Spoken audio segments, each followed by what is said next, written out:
Good morning, everyone. This is Doug. This episode is about 2 Corinthians 5, verse 16, where Paul says the following: Wherefore, henceforth know we no man after the flesh. Yea, though we have known Christ after the flesh, yet now, henceforth, know we him no more. Based on this verse, beginning in the early 1900s, a movement began by Bultmann to basically say we need to stop listening to anything of the message of the 12 to us about Jesus, and we need to only focus on what Paul teaches us, because he's getting that all from the third heaven by revelation. He's not talking to a Christ of flesh, he's talking to Christ of spirit, and therefore that is superior to whatever the 12 is doing. We'll see how that works out and whether that's true. In order to assess the validity of what Paul instructed us to do, it helps us to look at another passage in 2 Corinthians 2, verse 4, just a little bit ahead of verse 16 that we're looking at. And Paul is talking about himself in the third person. How that he, that is Paul, talking about himself in the third person, was caught up into paradise and heard unspeakable, that is, unintelligible things, couldn't understand them, words, which it is not lawful, or it could mean illicit, similar meanings, for a man to utter. Now, what Paul is trying to do is say the reason he never quotes Jesus ever in any of his epistles, he never quotes Jesus talking to him in the third heaven, giving us a message. Let's put it that way. His Jesus refuses him, and he quotes Jesus saying, I'm not going to, in your weakness, Paul, is my strength. When Jesus refuses to release a torment of an angel of Satan from Paul in 2 Corinthians 12, verse 7. We have episodes on that, but let's just put that to one side. And that's the only quote he has. He never quotes Jesus in any way talking to himself in the third heaven. Never once. Okay, and that was a little bit shocking in history. We'll see why that had an influence in a movement by a scholar named William Wrede when he mentioned that, and the German people were like, "What?" Anyway, we'll get to that later. So I want to show you a book called Jesus of Nazareth, Lord and Christ, Essays on the Historical Jesus and New Testament. So he's going to help us understand the 2 Corinthians 5, verse 16 passage, or these authors. And it's actually a seminar. They all got together and they came up with this agreement. So it's a William Erdman's publication, 1994.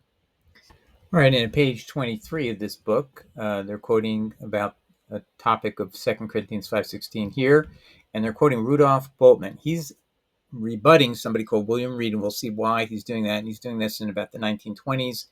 And he was very influential. He was considered the fourth leading theologian of the 20th century amongst Protestants. And he explains his point of view. He says, what can be said about the historical Jesus, relying on this passage I just read you, 2 Corinthians 5:16? He wrote, what belongs to the realm of the Christos according to the flesh, that Christ, however, does not concern us. What went on within Jesus' own heart, I do not know, and I do not want to know. So that Jesus of flesh doesn't want to know anything about him, just like Paul says in Galatians, as we'll get to. Now, the citation was to Zur Frage der Christologie. I got a copy of that, and I'm going to read that to you in translation. So now let me just go backwards and go back to this quote. So Bultmann is talking about Christ, according to the flesh, he doesn't concern us anymore. Whatever went on in Jesus' own heart, I do not know, and I do not want to know. Very disrespectful, if you ask me. But that's German high-level theologian in Protestantism, was very influential, and basically you'll see how influential he was at the time in the United States and to this day. Now, I just want to say one thing that these guys never thought about. Hey, Jesus said in Luke 24:39, see my hands and my feet. He's resurrected, my friends. He's about to ascend to heaven. He says that it is I myself. Touch me and see, for a spirit does not have flesh and bones as you see that I have. So whoever Paul's talking to heaven that doesn't have flesh cannot be our Jesus. As I've said many times, the Jesus he seems to be praying for or to is not our Jesus. He wouldn't cast a demon out of Paul. That's ridiculous. But that's what he says. Jesus said, in your weakness and being subject to the torment of an angel, Satan, I will not cast it out of you. What kind of Christ is that? That's not our Christ. That's his Jesus, but not our Jesus. Okay, and there's many other examples where his Jesus says, I can't even influence the 12 in Acts 22. His Jesus says, Paul, you have to leave Jerusalem. They won't believe your testimony about me. And it's only the apostles at that time. If you read Acts 8, they were the only ones left in Jerusalem. All the other Christians fled due to Paul's persecutions. So Jesus is saying, these disciples back at Jerusalem, they're not going to believe you really met me. What kind of Jesus is that? If he showed up to Paul 2 weeks earlier on the road to Damascus, why can't he appear to them and convince the 12 that he really met them? But his Jesus can't do that. Is that our Jesus? No. So many reasons that Paul's Jesus is not ours. And one of them is this passage here, 2 Corinthians 5:16, his Jesus doesn't have flesh. And that's what he's saying is what makes it more valid. And what's invalid is to be talking to Jesus of the flesh. But that's not invalid because that's who he is, and that's what he is even in heaven. He ascended the very way he appeared in Luke 24:39. Now, let's though go look at Bultmann, but he makes a big deal that we're not supposed to be listening to someone who spoke in the flesh and talk to people of flesh like the 12. We need to listen to Paul, someone who's talking to Jesus in the third heaven and is learning things from him there. So again, I went and got the text in German and then I translated it using Google Translate. And if you just take a image shot, even of text you don't know anything about, it will do a very fair translation, put it back in the actual background. It had the same background as the actual text. So it made it look like I was retranslating the book. Anyway, interesting technology. Anyway, so he says, but the Christ after the flesh is none of our business. This is the full text of the quote that was made. But the Christ according to the flesh is none of our business. So Christians shouldn't even care about what the Jesus of the flesh said.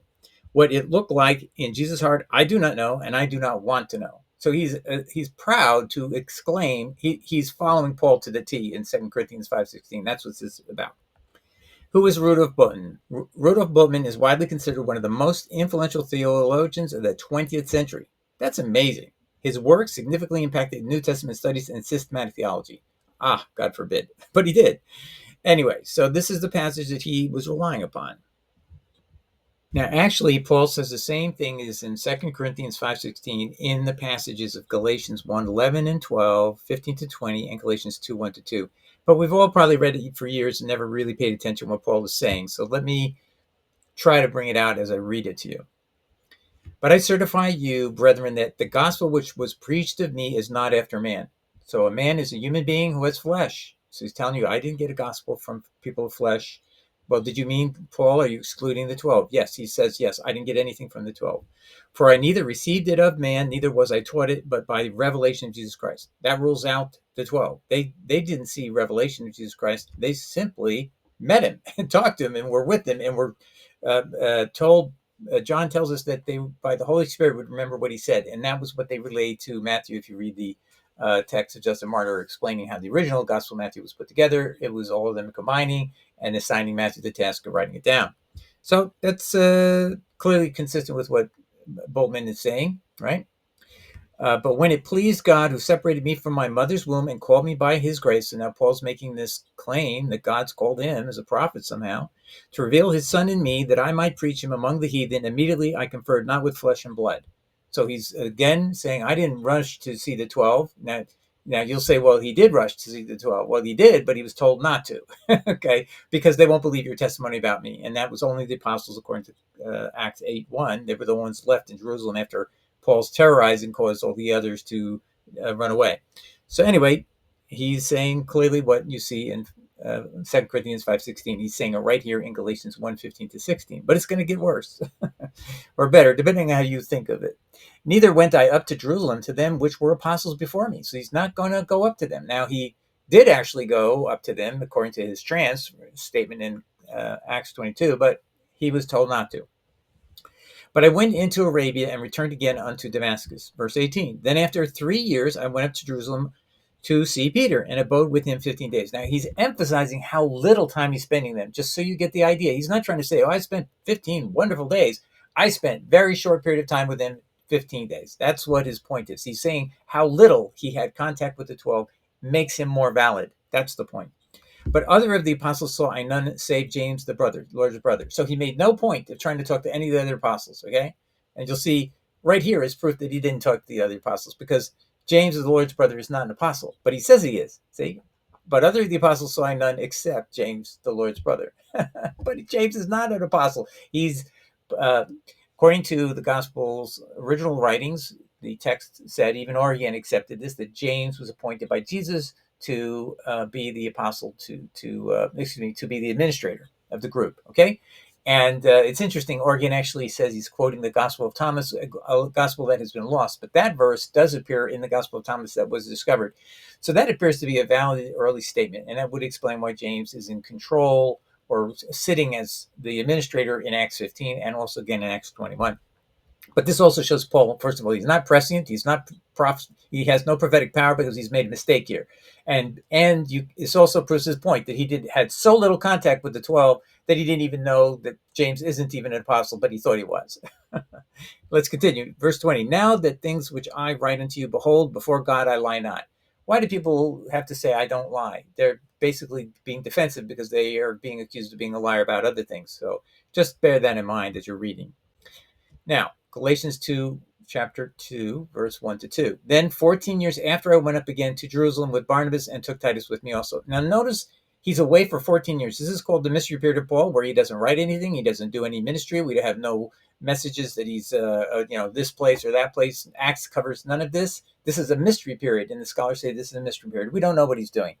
Now, I suspect he's actually helping his family relation. Herod Antipas is having a battle in Arabia with King Aretas because he dumped his wife, the daughter of King Aretas, and he married his own cousin, his own sister-in-law. And so King Aretas was not happy and went to war with Herod Antipas. But that's another story, and we're not going to go into that. Then Paul says this, and I went up by revelation and communicated unto them, meaning the 12. So now he is getting all his revelation from the third heaven, this other place, okay? And then he went to see the 12 to communicate to them. But he makes a big point that it's very brief, okay? All right, so now let's go on to take all of this context I've just given you. So 2 Corinthians 5:16 matches the first chapter of Galatians and the second chapter of Galatians, that Paul is emphasizing he got nothing from the 12 who knew the Christ in the flesh. He's all getting his revelations from the third heaven, the revelation we're talking about. Now, if you follow the logic of Paul, all the words of Jesus to the 12 are passé, they're past, they're no longer applicable completely. He's not talking about two different dispensations. He's simply saying they no longer apply. And he basically also in 1 Corinthians 9 says he's no longer subject to the law. So don't tell me he's talking about dispensation of law versus grace. He says nobody's under the law. So that whole Jesus, that earthly Jesus of flesh who teaches that not one jot or tittle is going to go away, and he preaches different passages from the law, what they mean, that's all passé. We're into the new place. But what does Jesus say about this idea of getting rid of everything he said in the flesh? Heaven and earth shall pass away, but my word shall not pass away. Matthew 24:35, KJV.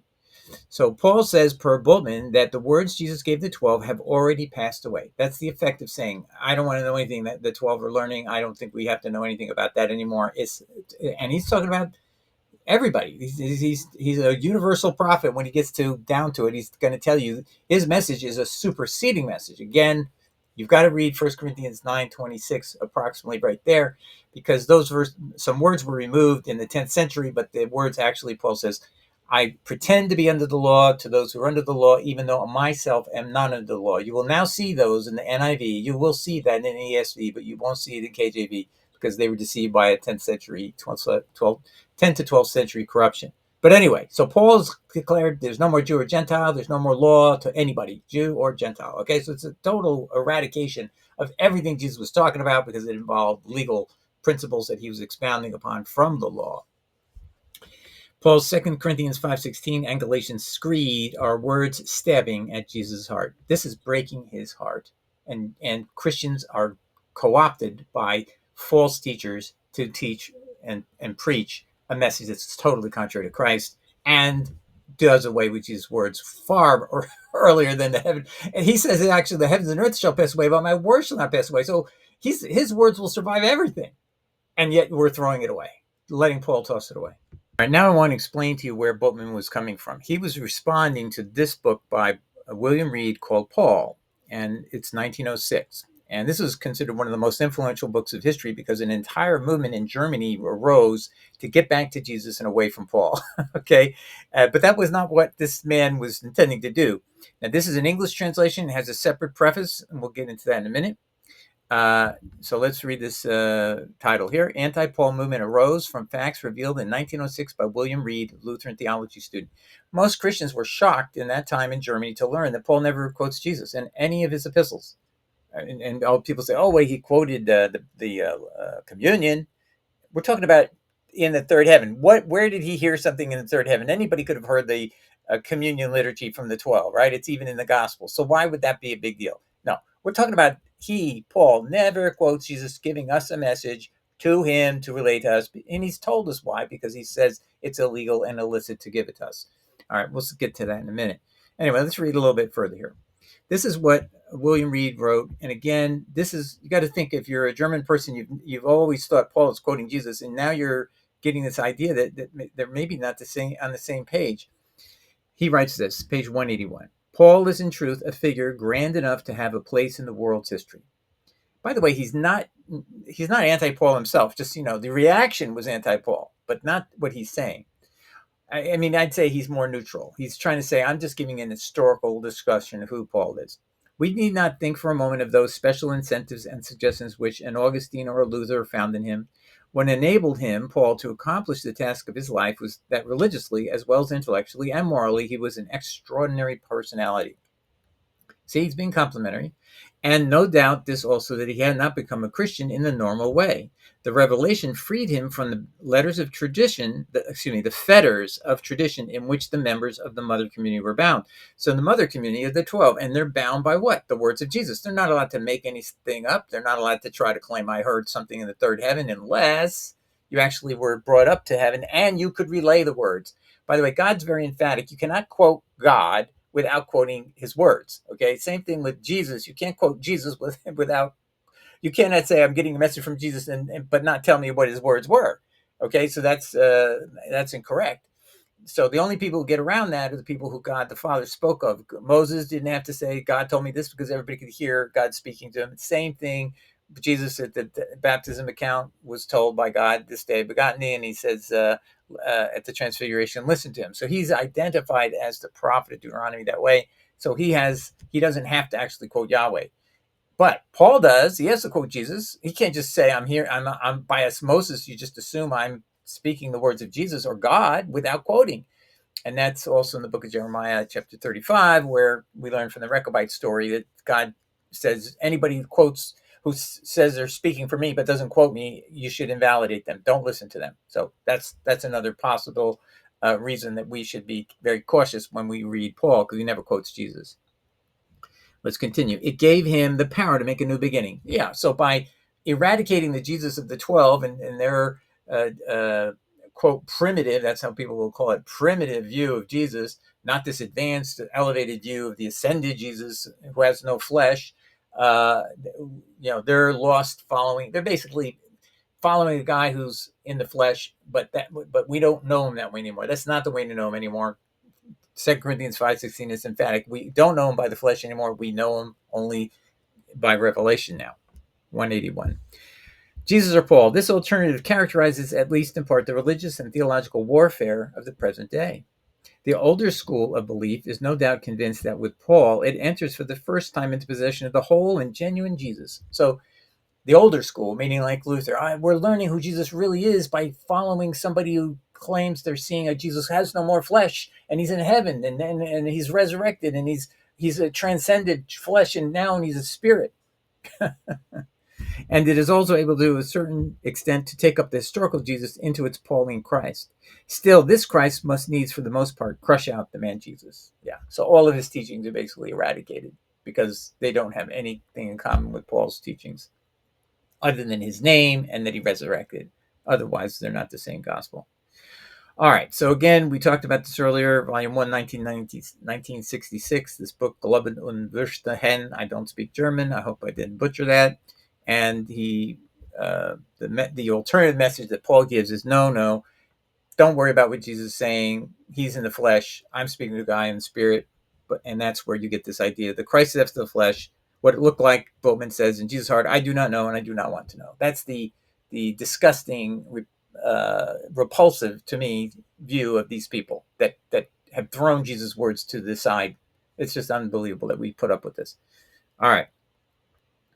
Now, I just want to read you a little bit from a book by these three gentlemen, Andreas Kostenberger, Scott Kellam, and Charles Quarles. Now, Charles Quarles is a very reputable New Testament Protestant, okay? And it says right here, when I asked tell me about their credentials, they're highly credentialed evangelical scholars with strong Christian backgrounds. That's what I want you to emphasize. And then when you read what they're going to be saying about this debate between Bultmann And Wrede is really quite unusual in my view. I couldn't believe partly what I was saying. So they have academic roles at Christian institutions like Southern Baptist and Palm Beach Atlantic University. Okay, so they got these big credentials. They wrote a book, The Cradle, the Cross, and the Crown, academic, and this is a work from 2009. So listen to this. Page 367. One of the first significant modern scholars to argue for a strong dichotomy between the teachings of Jesus and Paul was F.C. Bauer. So now we're going back to the early 1800s, whose work first appeared in 1845. Bauer insisted that Paul's teachings display irreconcilable differences with the teachings of the Jerusalem apostles and the Palestinian churches that had been influenced by and sought to be faithful to the original teachings of Jesus. And Bauer, by the way, is one of the more just stable-minded persons who just looks at the words and doesn't try to add a lot of theological interpretation to things. Just they're obviously in contradiction. Okay, the sheep and the goats.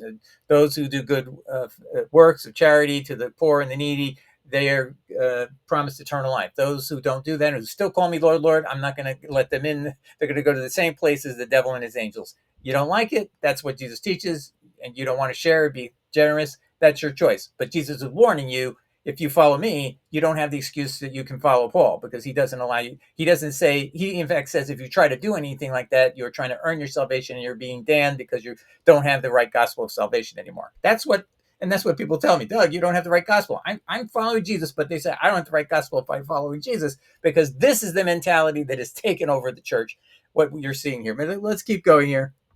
So Bauer, though, is one of the first persons to recognize this problem. Bauer insisted that Paul's teachings. Paul consciously departed from the Jesus tradition, especially in his Christology. This is Bauer again, and his view of the validity of the law. Bauer's thesis sparked a lively debate. I hope so. Several scholars in Germany and France argued that significant differences existed between the teachings of Jesus and Paul, so other people agreed.